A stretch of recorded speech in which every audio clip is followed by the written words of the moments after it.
Eric arrived promptly for duty at 6 p.m. He worked as a security guard for an upscale clothing store in the ritzy part of town. It was a pretty cushy gig. Aside from the occasional trust fund kid doing a line in the bathroom or a sticky-fingered girl needing her purse turned out, his shift generally involved watching monitors for 12 hours. This was even more true of the night shift, since the store closed at 9 p.m. The lone guard watching the monitors through the night could sleep through half his shift and no one would be the wiser. The chumps that worked the parking lot patrols in the shopping complex thought it was boring. To Eric, it was bliss. The normal store hours wound down just as they always did, with customers walking the aisles, inspecting the clothes, and making trips to and from the changing rooms. Eric shifted in his seat, wishing there were cameras in those changing rooms. There were quite a few top-quality trophy wives that shopped in the store after all. Of course, the changing rooms were off-limits to cameras due to privacy reasons, so Eric leaned back and with a sigh began looking at his smartphone to pass the time. Closing time came and went, and the monitors now showed empty aisles and abandoned cashier stations. The store was a darkened temple to consumerism, and Eric was the lone attendant priest.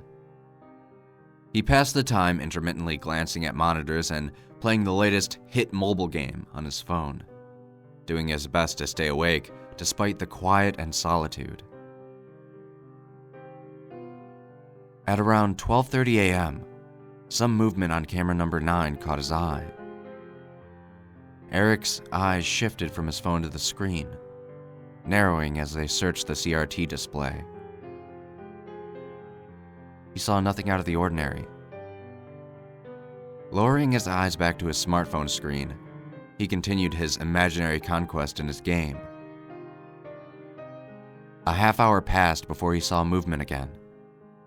He glanced up again, then did a double take.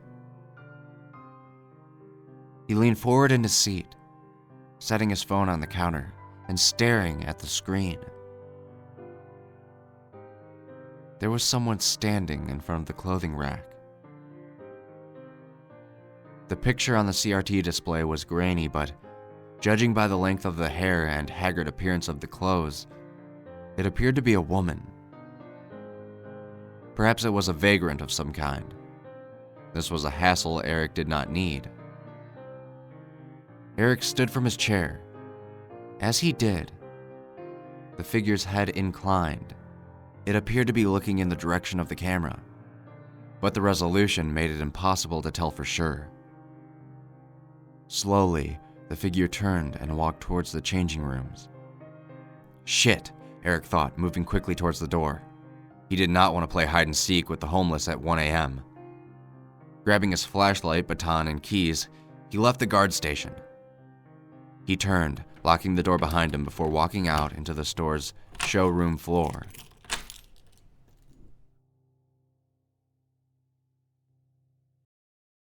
The eerily silent store spread before him as he made his way through the racks towards the changing rooms. Each stand seemed to loom larger in the shadows, and Eric moved carefully to ensure that each one was just that, a shadow. As he passed through the women's wear, he glanced up at a wall. There was a model there, clad in only bikini-style underwear. He smiled up at the attractive woman as he walked. Then he felt himself bump into a large humanoid figure. Suppressing a shout, he simultaneously shoved and scooted backwards, creating distance so he could draw his baton. He peered meaningfully at the fallen figure. A mannequin. Eric cursed under his breath, sheathing his weapon. He bent down and set the mannequin back upright, shamelessly copying a feel before straightening the blouse that it wore. A soft thumping sound brought him out of his reverie and back to the task at hand. Resolutely, he strode the remaining distance to the changing rooms directly, intent on confronting the intruder and getting this whole thing over with. The changing room was illuminated only by the emergency exit lights. 4 faux oak stalls sat in front of him, their doors shut. Eric called out, but there was no answer.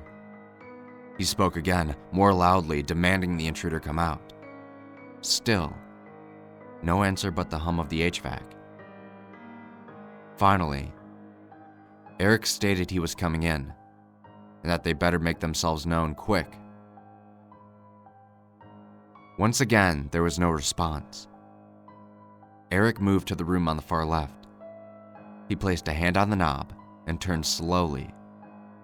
The cool metal turned without a sound, as did the door on its well-maintained hinges. Eric clicked on his flashlight and, shoving the door open, stepped back and inspected the stall. It was empty. 3 more to go. Eric moved to the second stall, apprehension rising like bile in the back of his throat. He grabbed hold of the knob, firmer than before, and gave the door a firm shove in. Again, the changing stall was empty. Despite himself, he began to sweat. Only 2 stalls remained. He took a few deep breaths. This was not a big deal. After all, he had kicked out unwanted people before. Besides, if the person was violent or wouldn't leave, Eric could just call the cops. With those thoughts, he pushed the nervousness down, clasped the handle of the stall, and opened it.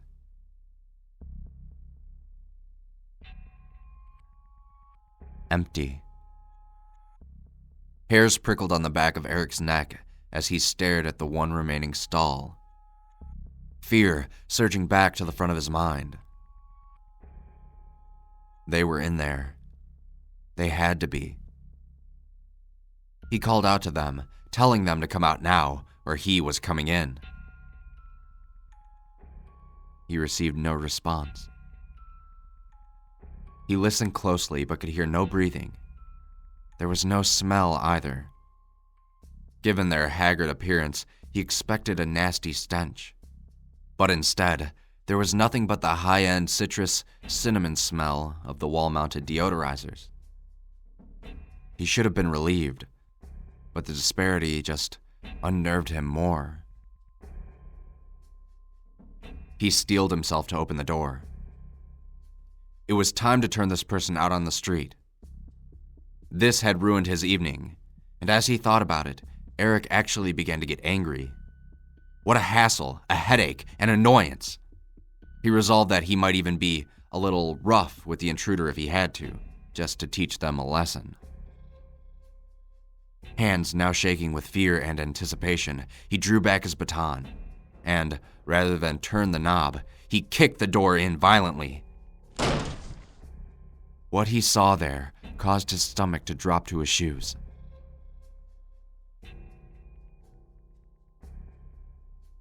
Nothing. There was no one there. Enough was enough. Eric wasn't going to play this game. He put his baton away and reached for his smartphone to call the police, but found that it wasn't there. He had set it down in the guard station room earlier.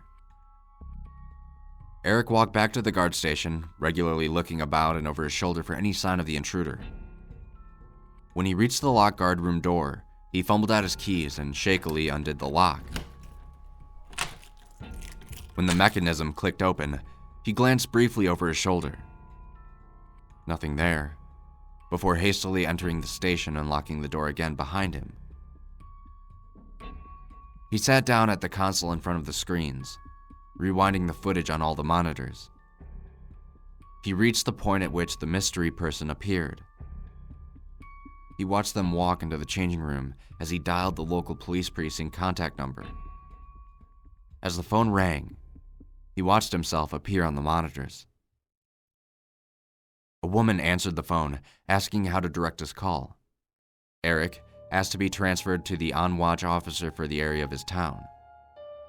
As he waited, he watched the tape of his past self stumble into the mannequin, then move into the changing rooms. As his past self appeared on camera 9, a flicker of movement appeared on camera number 5. That camera was displaying the outside of the guard station door. He turned to look.